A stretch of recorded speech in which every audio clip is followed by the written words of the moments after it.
Hello, you are listening to the Field Coach Experts podcast, where we share the secrets of franchisee support that are unlocking hidden profitability in progressive brands across North America. I'm super excited because I brought my friend Patti Rother with me today, who works with a lot of different progressive brands. I see the brands that you work with, Patti. Super excited to have you here today. We're going to be chatting about the secret to easier franchise sales. So hello, Patti, and how are you? Hey, so good to be here. I'm excited to have this conversation. You and I have had this conversation over the years, and I'm excited to finally get it recorded for people to share insights with. Love it, thanks. And yeah, I'll never forget when I met you back. I'm pretty sure it was the multi-unit franchise conference in Vegas. I think in about 2017, and you were like, you just didn't stop. You were still working on the table at the outside of the exhibit hall on your laptop, just being like super badass woman. I'm like, I love it. So I love that. yeah, we had some laughs then, and over the years we've been able to observe each other growing our own businesses, which is pretty hmm clear too, right? And I think over the years we've gotten clear on how we each bring the value that we bring to franchising, and so we're focused on the franchisee support side. You're focused on bringing franchisees into systems. You do have a lot of background on the operations side, and you understand this well, and you've said to me, hey, we should talk more, we could get connected more and more because we think a lot alike. So let's give your background. Have you give a little bit of an intro. Yeah, so I've been doing this now over 20 years, which seems crazy to say, and really started, like you said, in operations. So I worked for franchise owners within the Panera Bread system. They were multi-unit, multi-brand owners. It was my first introduction to franchising. I had no idea it was a thing prior to that. And worked with two different groups, two really large franchisees within the Panera Bread system, and then got recruited out by a franchisor. And that was my first experience supporting in the field franchise owners. So I was essentially the franchise business coach in my early 20s, walking into people's restaurants and telling them how to do things differently and better. So you and I have had some laughs I know about that feeling. that. And then got kind of thrown into a sales role with a brand that I knew kind of like inside and out, and found that I was really just naturally good at sales. I could talk shop with restaurant owners, and found a lot of success on that kind of sales development side while I was overseeing operations still. And then decided that I really wanted that to be kind of the rest of my career. So I've stayed mostly in that franchise sales development role, taken on real estate, construction, design, a lot of legal and compliance, which is always fun. And then at Root and Rise, the reason we really exist and why I wanted to create this brand is because I saw time and time again as I entered into a lot of these concepts that just the foundations had been skipped over. If I could go in and wave a magic wand and say, this is all of the pieces that I need in order to have a successful, predictable sales funnel, this is what I would build. Essentially, that's what we do at Root and Rise. So we talk about the franchise foundations, then we run your sales accelerator for as long as needed. And then the hope is that when we step away, you can hire someone in-house. That system runs seamlessly without us. And it's really not relying on like human heroics or a really great salesperson in order to see success. hmm That actually makes me feel like, one of the things that we do at AC Inc. is going into brands and putting in the framework for coaching, right? It's Yeah. the foundations of coaching, it's the framework, it's answering all the how often should we meet, what should an agenda look like. You're doing that on the franchise development side is really what it is. Yeah, and it really comes from the ops background, right? Of where like operations feels very much like a system that we all kind of plug and play into and we see success. Coaching, I think, can be served in that same way. And I think I bring that lens into sales, which feels unique and different in a world of a lot of salespeople and not a lot of operators. And that's the thing that you've been saying to me lately. Hey, I'm interested in what you're doing. You again. Well, we focus on operations and the coaching side, and it's actually you're our first person that I've brought on the podcast to talk on the friend dev side. I So love we're that. like, what is going on? And by the way, this podcast recording is because March has 5 weeks, so I got to have a bonus. I was like, I know what I'm gonna do. I I'm gonna love put that. Patti on. So I I quick love texted you, let's do this. But yeah, so it's because they really do intertwine. Franchise that. recruitment and franchisee support are very connected. And you've been saying to me, oh my gosh, more brands need to level up their support. Yep. So I'm curious what you're seeing out there that's making you say that, because you do get to see inside a lot of brands, and you've worked as president of brands and in a lot of leadership roles. So yeah, what's making you say that? Yeah, so I think a lot of brands are trying to really find like the silver bullet and the differentiation, especially as franchising has just gotten overly saturated, where every industry has multiple brands that are doing a lot of the same things. So, how do I stand out? How do I, what is the key differentiator? And in so many instances, I think a lot of the key differentiator comes to the actual experience of being a franchise owner within that system. And most of us can think about brands where we know for sure, like their franchisees are so happy, they're profitable, they're buying more locations because they're so happy they want to continue to expand. A lot of us kind of know who they are. I think the harder part with that piece is it's somewhat of an intangible, right? It's not your FDD item 19 numbers. It's not, something that you can very clearly pinpoint or speak to.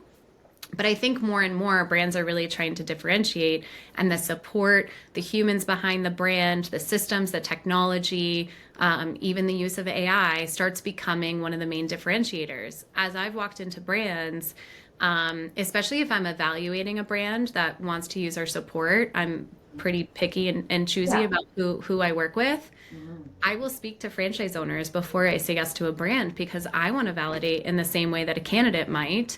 I'm looking at way more than just kind of their FTD and their website because I want to understand what is it like to be a franchise owner in your system. I have built a ton of credibility. I have a pretty strong inner line that I live by, and a little bit of a bias from that operator experience of just saying I want to sell to someone who's really going to see success in your system in the way that they want to see it. So if that's replacing their C-suite level income, amazing. Let's help them do that.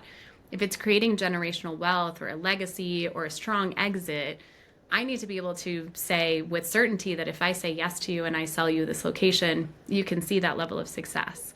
And so, I'm with them maybe 90 days. The brand is going to be with them 10 years. I want to make sure that 10-year experience is really a good one. So I think that's where sales and operations are just so intertwined. I've been on the receiving side of a sale where I was like, who thought this was going to be a good owner in this system? This is ridiculous. Or they're like, I never want to be the result of a sale where somebody sees them calling on their cell number, and they get the contact name up and they're like, oh, I really don't want to talk to that person. Because I've been on the receiving side. So it changes my lens while I'm going through the sales process of what successful looks like for a system. And just being really clear that when I award someone a franchise, that they're walking into the system that I sold them into. Yeah, because you've got the ethics and the values that you do. Integrity, involved. And not that some brands don't have it, but I think when ops and dev aren't talking and they're not hand in hand, you can miss that because you talk to an FBC in any system, they will tell you exactly what their dream franchise owner looks like. You don't have to go do all this work on personas, just talk to your own team. They're going to tell you exactly who has the most success, who's easiest to work with, what kind of transferable skills make it really easy to train them into your systems. And I think that's a big piece that brands sometimes miss is involving operations into the sale. I agree. I see that a lot too. And I think, why aren't you? Now, I think the reason that they don't is they don't want somebody turning down a good or a possible candidate. You don't want it to go too far. But that kind of comes back to why we do what we do at ACN, because we know that everybody's a little different. How can we coach skill? I'm going to go a little, and of course I gave you some questions just to think about what we might talk about, but of course my wheels are turning now, so I'm going to go off script. But I trust that you'll be fine, because I know you're a smart person. So how much does it come up in validation calls or franchisees asking you about what the support looks like? And I would imagine there's existing franchisees and brands that would say it's good. How do you get to the root, pun intended for you, of what really does that look like, so that that candidate's actually getting the right support. I don't know if I'm saying that. Yeah. So So I think there's a couple different ways that I look at this, and it's definitely different than I think some brands approach it. So I'm so happy we're having this conversation so people can listen to it. But the way that I think about support really starts with who am I trying to sign? What is that person? So knowing your persona, and again, looping in your ops team into who that persona is. Maybe you have two or three. The way that I build out the sales platform, the messaging, the marketing, everything that that person consumes is going to speak directly to that ICP or that persona. It should feel the same once they enter into the system from support. So if you know this is an ex C-suite person, this is their background, this is the transferable skills, but they've never looked at a store level P&L. They've never hired an hourly worker. They've only ever worked with salary workers, wildly different. Oh, yeah. They've never signed or built out a commercial lease. That's wildly different, right? If I know that your persona is going to be multi-unit, multi-brand franchise owners who have done this before, the way that I sell to them is going to change. The way that you support them is going to be wildly different. So a lot of brands are trying to build support and training and onboarding almost like this one size fits all. And I think when you're emerging, you have to. There's just not bandwidth, there's not enough time, there's not enough people. But once you get to a certain scale, you have this ability to start tailoring that like journey for your franchise owner based on who you signed. So when we're really clear about our personas, that can pass through the 10-year relationship so well. And I think about too, when it comes to like the training piece or the onboarding journey for a franchise owner, depending on whether it's service-based, home-based, or a brick and mortar, you have kind of the franchise agreement signing to earning their first dollar, whatever that looks like for you. Then you kind of have like grand opening time frames. So for some brands that might include the pre-sale timing, if you're membership based, if you have like a van-based business that might be getting the word out ahead of like launch time. But it usually spans anywhere from 30 to 60 days right around grand opening. And then it's like the opening and operating time frame, and that's kind of from like month 3 to year 10 when the franchise agreement is up for renewal. What does that support look like? And each of those phases needs a very unique type of support, bandwidth from your team, content that they're going to be consuming. And I think about that when I'm talking to a franchise candidate. Like, how do we get you open and earning your first dollar? Most people in the sales process are really focusing on that. I've never signed a commercial lease. I have no idea how to look for real estate. What does your real estate support look like? Do you help me negotiate my lease, or am I on my own, like hiring all my own people? What about how I build it out? And when it comes to grand opening, I think that's far enough out that we're like, we got you. We basically have grand opening in a box. We have all the marketing sorted out. We're going to help you with ads. We're going to be boots on the ground with you. Our team's going to be there that first week. And I think in the sales process, the kind of like ongoing support isn't as top of mind yet.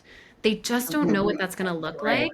Yeah. And so as long as you can say to a candidate, we have field coaches, or we have somebody who's really your point person for the first 6 months, you're going to talk to them every week or every other week. And then you're going to go to monthly calls, and we have group calls.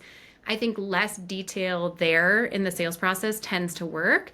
It's really like, what are my first 6 months to a year going to look like? Because I can't picture it. And you really want them, in sales, you want them to see themselves as the hero of the story. So put them in that hero spot and really help them understand what it'll look like for them.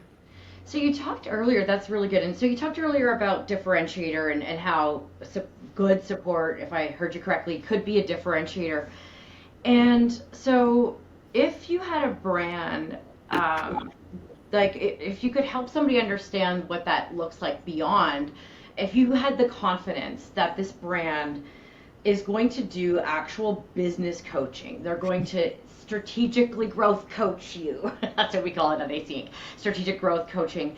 And you knew that, do you think you could sell more franchises in that brand because you could explain that to the franchisees? Would they get that if you could, like they are, I hear you, that's a good point. They're focused on the beginning, but. Yeah, it's really interesting. I think details in the sales process to that extent are helpful. But what's most helpful is going to be when they speak to that franchise owner during validation stage, and that franchise owner talks about, oh my gosh, I had no idea about, I have some beauty brands that I support. So like, I didn't know anything about nails before I came into this brand. And I have been so set up for success. They do business level coaching, they do four-wall coaching, they help me hire and train my techs. That's where the power of what you all do comes back around to sales, is when they're actually talking to those franchise owners. Or, oftentimes I will push a lot of video during validation. So even if they can't get in touch with someone, or some people really won't like call a stranger cold, even if there's been a warm intro, they just don't feel comfortable. I have content that they're consuming, either an article about a franchise owner's opening, or adding more locations, or video that I've captured of those franchise owners talking about their experience. That's where you get the benefit of all that coaching. It's that person, the human who's experienced it, telling the other human who has yet to experience it what it's going to feel like.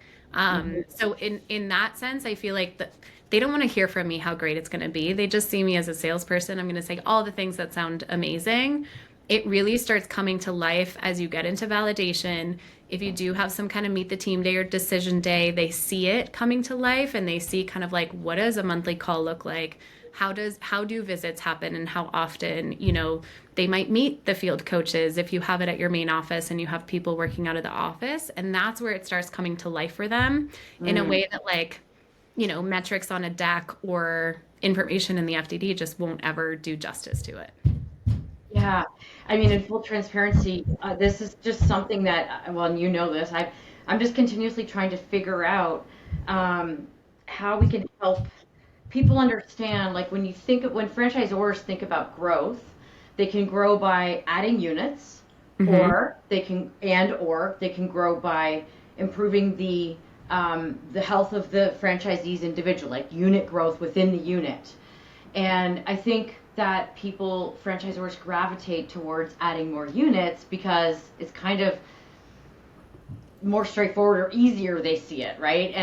And we've talked about, like, if you're on the Fran Dev side and you haven't got the operations background like you have, then you truly don't realize the consequence of bringing on a wrong fit franchisee. Right. Sadly, sometimes people do know the consequences and still do it, but for the ones that sometimes maybe are just doing it, they're just bringing on franchisees without realizing that this isn't a fit and it's not good. You've seen all of that, and I want to get people realizing and thinking that there's both ways to grow, and right. And one of them is wildly less expensive too, right? So if you think about what it takes these days to get somebody to a deal closed and signing, like, that cost per deal has grown. What is the average right now as we speak? I think the last data I looked at was like $15,000, and that was the average. So if you add like digital marketing or broker commissions or internal commissions, like, that just continues to go up. I'm sure Maddie Zook could tell us exactly what that number is, because she knows all of that. But, like, if you think about not just the cost of acquisition, but the time spent from the sales team, from the leadership team, like if you have executive interviews, if you have meet the team days where everyone has to be present, there's a true cost to people's time and effort on this deal. And if you have great owners in your system and you're not talking to them about, like, what's your appetite for growth? What are your expansion plans? I have a great candidate in the metro area around you. I'd love to talk to you first and understand what your appetite for growth is, because obviously I'd rather grow with you and not this new person. There's also the cost and time savings on training. They already know your system. They already know how to execute really well. Your team loves them. Like, of course, that's the person you'd want to continue growing. And I think from a sales perspective, I have always seen people kind of like adding more units who are existing in the system as a huge potential win, and a way to achieve sales growth. Yes. New franchise owners, of course, because getting fresh blood in, getting new perspectives, getting territories sold that we wouldn't have otherwise sold, amazing. And then the third one that often people like forget about or don't have a strategy around is resales. What happens at the end of a 10-year agreement where that person isn't, like, they're retiring, they're good, they've had a great run, and now you have an opportunity for someone to come in, acquire an existing location, potentially purchase the rights to develop more where maybe that franchise owner wasn't going to do that. There needs to be a sales strategy around resales. You should never be closing locations because the term is up. You should always be pushing that person to understand what it's like to exit. And I think too many brands think of resales and transfers as like this negative thing and it's a little taboo and they don't talk about it enough within their systems. The best brands that I know and respect have a very clear resale program, and they know that like our multiple is X, and we know that our locations can sell for that much times multiple, and they talk to their franchise owners about how beneficial an exit can be and how that sets you up for wealth and legacy in a very different way than continuing to operate the location. So I think me as a salesperson, when I think about an all-in strategy, it's got to be all three. And I would much rather sell to an existing franchise owner than pursue an outside candidate for so many reasons. But specifically from the ops lens, like I don't have to retrain a whole new person. I can just help this person understand how to go from 1 to 2 or 2 to 5. And that's different. So just to kind of emphasize something I'm hearing you say there is that franchisors need to help their franchisees see that they can grow and that there's value in that and the growth path, as opposed to just kind of letting them be, what did you call it, the shift hero? Yeah, yeah. The hero of the shift. I see so many franchise owners that run one location incredibly well because they're the operator. They're there every single day. They have every single answer, and they love being in that hero role of oh, I gotta call Angela because she's gonna know the answer to this. And they don't think about an owner mindset or even a growth mindset around like, okay, I got this running really well, but if I stepped out, it doesn't run very well. That's not a business. You just bought yourself a job. And some people are perfectly happy with that. But as a franchisor, if you have a bunch of individual owners that bought themselves a job that are never going to leave the four walls, that also becomes really difficult to scale and grow. So I think you and I have chatted about this, but even helping franchise owners understand that growth mindset, understand if you didn't buy a multi-unit agreement where you're under a schedule and you have to build out a certain number of location at a certain schedule, when do you know you're ready to start expanding? At what point, how many people do you need to have on your bench? What does revenue predictability and profit line need to be? And where do you need to be from a profit and revenue standpoint in order to get that next loan that you might need to build that second or third location? Even helping owners think through that piece of strategically making sure that they get their first location ramping to a certain point that positions them to then grow into the second and the third thereafter. A lot of brands will sell multi-unit and they still don't teach their owners on how to think through that. And then they're surprised when they're not pursuing location number 2. Well, they can't financially do it. You haven't coached them through how to get positioned for growth in that same way. Yeah, we always say a confused mind says no. I mean, I didn't make it up, but a confused mind says no. So if they're not clear, so not only, I think, not like sitting with them, helping them figure it out, but showing them that you can do this and here's the path to get there. That's what we believe so much in. And I love that. And I'm starting to kind of really get clear on why you've said it, that what we do makes sense. So, and what we've created at AC Inc. is unique, and so we need people like you, as I've said, to help us and be ambassadors to help people understand the value. And I'm not here didn't mean to get all promotional, but we are on a mission. Like this is purpose driven because you've seen the casualties, you've seen what happens when franchisees don't get the right support. I did want to ask you, so what have you seen out there in terms of a franchisee that I'm sure there's been times where you awarded a franchise, sold a franchise, thought this was a great candidate. They get into the system and then you see the different side of them. Oh yeah. That's natural, right? That's going to happen, right? Like you probably try to prevent it, but at the end of the day, it is what it is. So then we're humans, and humans put on their best performance when they're trying to impress you or, be the perfect candidate, especially if you're a brand. I see this honestly a lot more in brands that are known, that have like a pretty good brand reputation, where candidates feel like they need to sell themselves because they're so desperately wanting that yes and to be awarded that franchise. I do have, certain things that I will do to try and see a true side of somebody because it is so easy, especially in this virtual world. Oftentimes, like, I might not meet somebody in person until decision day or meet the team day. Same with the rest of the team. There's very intentional things that I'll do. Like I always take them for a meal. When I was in the restaurant side, I would never sign a person where I hadn't personally visited their other operations. So, like, again, the operator mindset, I would go audit their own locations. I'd be like, great, you have 20 Taco Bells. I'm going to go to 6 of your Taco Bells. And then you can do the dog and pony show the next day when you know I'm in town, but I'm going to go as just a customer and audit your own operations and talk, observe your team and see how clean it is and kind of do all that as well. Um, but yeah, it happens where somebody is a certain way during the sales process and they get into the post signing pressure and uncertainty that can live within a system. I especially see it in brick and mortar because that feels really overwhelming to a lot of people. If you've never done a commercial real estate LOI, lease, site selection, build out, like you're managing a GC for the very first time. It's not like putting an extension on your house. It's wildly different. And even delays. So, something that a franchisor can very much control and we often help with is shortening that franchise agreement signed to grand opening timeline. Like, let's shrink that as much as possible because like you said, when there's a lot of uncertainty, so much doubt bubbles up. And sometimes it brings out the worst in us as humans. When you're under stress, you're spending a ton of money, you're not earning anything yet.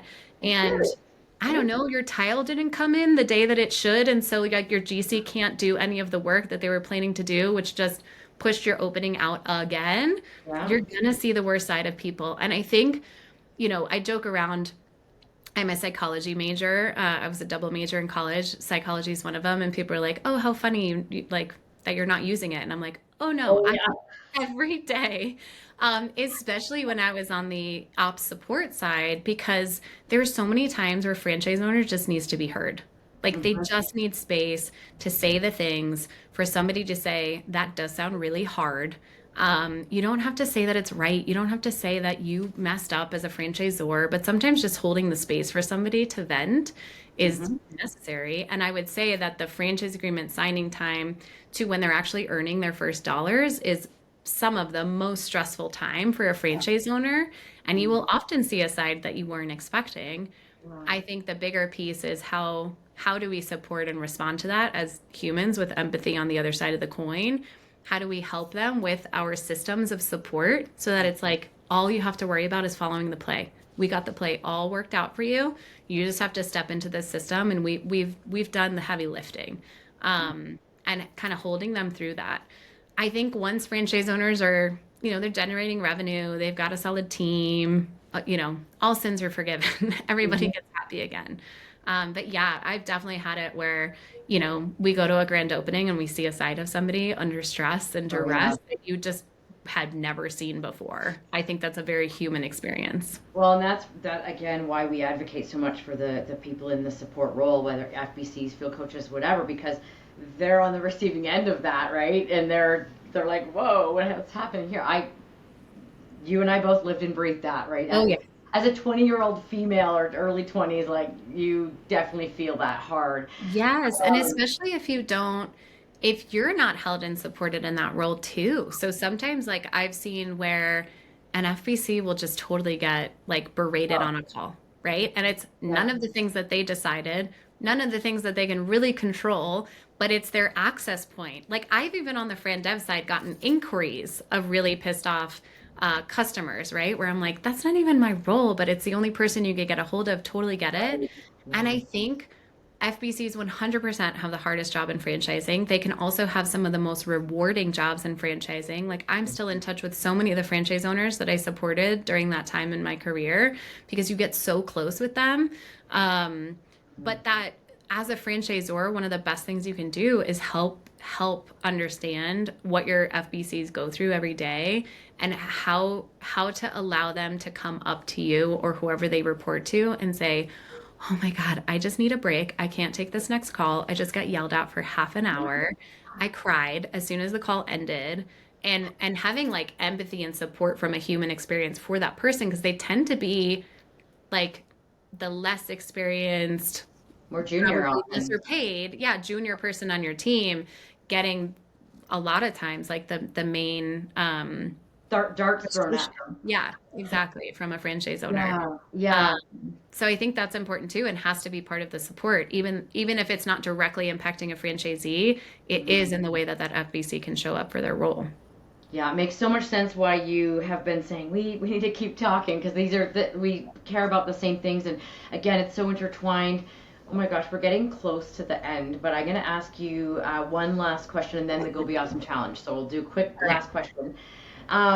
So yeah, so what is something that like, just you talked about helping franchisees think more like business owners. Is there anything else you want to say that franchisors should be realizing about the franchisee or about the field team that we haven't touched on?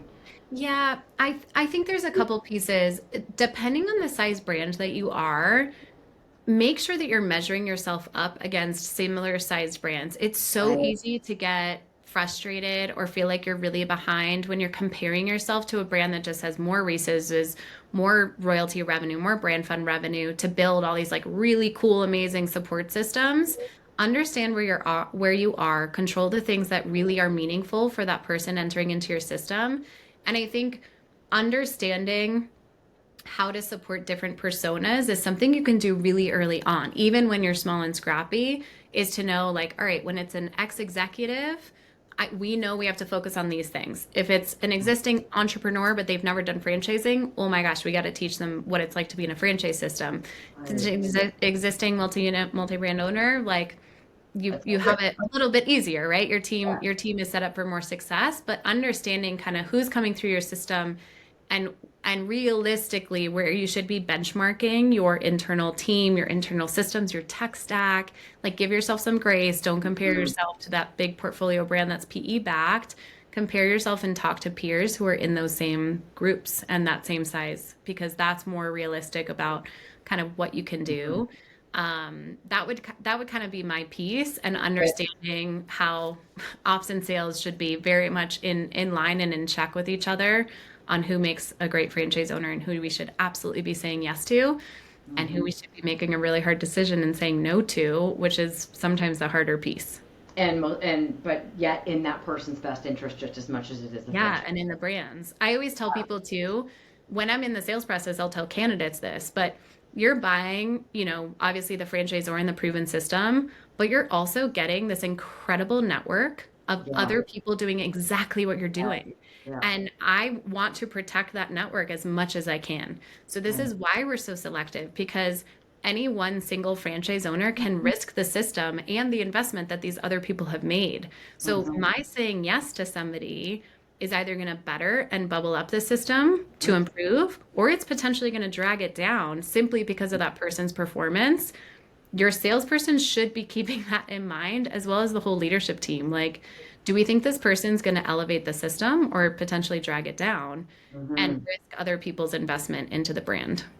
So true. And yeah, rising tide lifts all ships, and you're doing a disservice if you yeah bring Exactly. in the wrong person. Oh my gosh. So we of course we could talk forever on this. I love it. Okay, before we do the Go Be Awesome challenge, I'm gonna just also ask you to share the best way for people to reach out to you if they want to chat with you directly and learn more about you and Root and Rise. Yeah, so we have kind of the easiest URL ever. It's just franchise.dev. And then my email is just Patti with an I at franchise.dev. I'm also super active on LinkedIn, so you can always find me there. Shoot me a DM. That's usually some of the easiest ways to get a hold of us. I even have an appointment booker right on my LinkedIn profile to make it even easier. Awesome. Okay, so let's close out with the Go Be Awesome challenge, which means as you know, we're super action oriented. AC Inc. We want to make sure people hear this podcast and take something that they can really truly go do, like this week. So the question is, what's one thing a franchisor could go do this week to improve franchisee validation so that they can easily award more new franchise locations? Okay, so this is my favorite because I tell all of my CEOs and founders to do just this. So, my challenge to you is this week, before 7 days is up, I want you to call three different franchisees at random. Just like, I don't Mm. know, pick from the list. Spin the Pick wheel if you could. yeah. Pick three franchisees at random. It doesn't matter if you talked to them yesterday or haven't spoken to them in a year. And I want you to ask them to walk you through their numbers. Don't give them any other direction. Just Mm. say, I really just want to understand your numbers. Walk me through, understand how you're doing. Once they walk you through, you will have a very good idea of what matters to a franchise owner, how they understand things, and whether anything you're doing makes sense to them. The other thing that I want you to ask them is their why. Why are you doing this? What makes you wake up every morning? And leave it really open-ended so you understand what motivates people to be in your system and part of your system. You will learn so much, and that'll give you really clear kind of marching orders on what you should be focusing on next. I think franchisors too often are really like once removed from a franchisee, and they think like, we just built this killer dashboard, it's going to make all this difference, and it's going to push them and show them all these numbers, and then the franchisees are like, nothing that I care about is on this dashboard. So doing that is going to give you so much information. It's also going to help you understand who you should attract into your system. And I think ultimately, like, franchise sales feels really hard when franchisee confidence is fragile. The best thing you can do, like the silver bullet for franchise sales, if you will, is happy, profitable franchisees. That is the silver bullet. So if you're allocating, time, expense, focus on one thing as a franchisor, it has to be franchisee profitability and success. The sales will take care of themselves. I'm glad you said that, because we did call this episode The Secret. So that's the secret. Well, in case people didn't pick it up, the whole thing was the secret. It was about, all these things, taking care of your franchisees, like thinking, like helping them think like business owners and all these things. But that is at the end of the day it right there. Happy, profitable franchisees, right? Yeah. So, yeah. okay. Love you. I love that ending. Those were great action steps for people. And yeah, if you don't know your franchisees why, and it could change, so go check if you think you know it too, right? So, okay, that was super, super fun, Patti. I can't wait to hang out together. And by the way, what's really funny is that this month, I know we're recording a little bit in advance, but by the time this episode goes out, the 4 episodes before it are on the topic of scorecards and the right KPIs and all of that. So it's like you just kind of got telepathic feelings and vibes from me, right? So we did get a little snippet into that, but because it's the 5th week podcast, we were allowed to go off script and do our own thing. I love that you made it happen. I'm so happy you asked, because it's been a delight. I love what you guys do, as you know, and I think more and more brands can just relook at how they're doing field support and coaching, and think about how to continue to improve that. It makes such a big difference in a franchise system. So yeah, I'm so happy you asked me to be here. Thank you. I think we need to just continuously hang around with people that, support us, raise us up, root and rise. And that was why I wanted to have you on. So thank you again, Patti. So huge thank you to Patti. And as always, we're here to leave you with actionable steps. If this got anybody's wheels turning and you're curious about more, reach out to us at AC Inc. at solutions at fieldcoachexperts.com, or our website, Field Coach Experts, or find me on LinkedIn. We'd love to talk more. And until next time, go be awesome.